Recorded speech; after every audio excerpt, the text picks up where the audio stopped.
I want to talk to you a little bit today about something that we don't have the privilege of getting, and that is a rejection slip. We get rejected all the time. We never get informed of that fact. We never get told why. I want to talk to you about how writers, how authors, who I'm now working with to do their audiobooks, have dealt with rejection slips over the years. We're going to hear some from some very famous ones. So stand by in this episode of the VOHeroes podcast.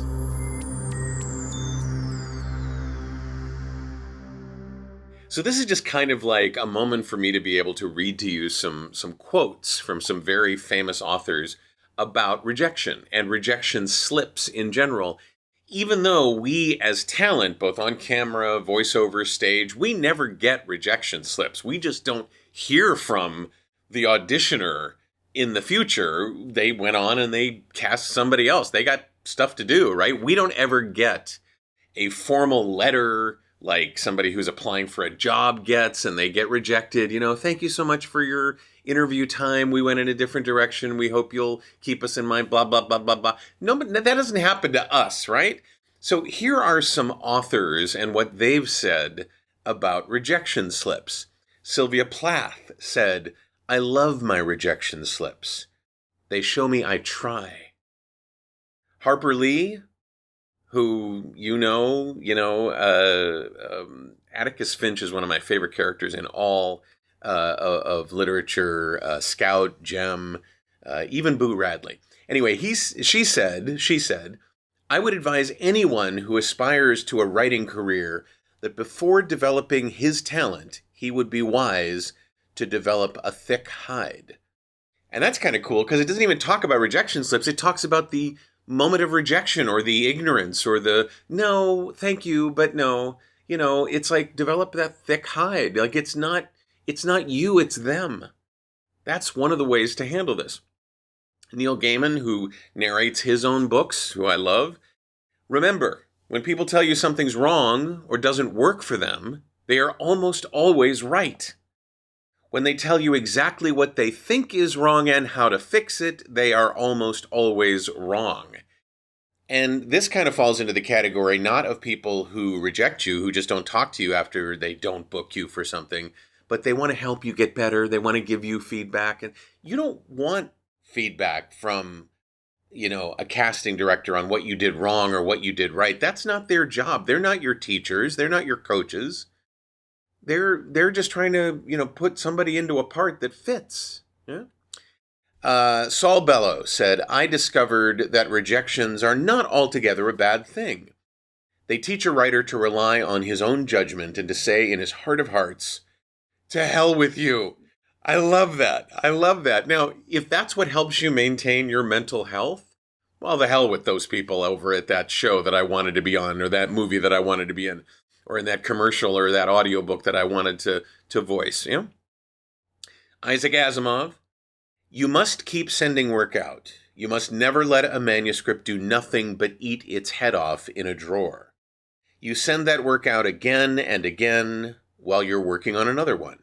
If you have talent, you will receive some measure of success, but only if you persist." Now, we don't send pieces of work out time and again. We do work for other people, but keep doing it. That's the point here.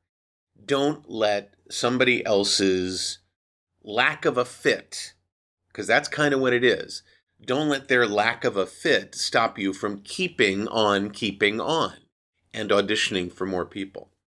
Stephen King, "By the time I was 14, the nail in my wall would no longer support the weight of the rejection slips impaled upon it. I replaced the nail with a spike and went on writing." He can't even do quotes about rejection without injecting horror into it, right? Spikes and nails and weight and the nail and then replace the nail with a spike. You're going to have far more rejections if you still want to insist on looking at it that way. Declinations. than you will acceptances. Unless you get to the point where you're fending off offers, great for you. But for the vast preponderance of voice talent and actors that I work with as a coach, they don't get the job. You know, my buddy Michael Kostroff, you're not getting the job. Jack Canfield, who wrote the Chicken Soup for the Soul series and also is a writing coach, I encourage you to reject rejection. If someone says no, just say next. And that's the sum and substance of what we do as artists. We just move on to the next thing. In another one of these episodes, I'm going to talk about the notion of having a bunch of auditions out, as though you've sent them out to the world and you're monitoring their progress. And anyway, we'll talk more about how not to do that. Maya Angelou said, "For every accomplishment, there were 20 rejections. In the end, though, only one attitude enabled me to move ahead. That attitude said, rejection can simply mean redirection."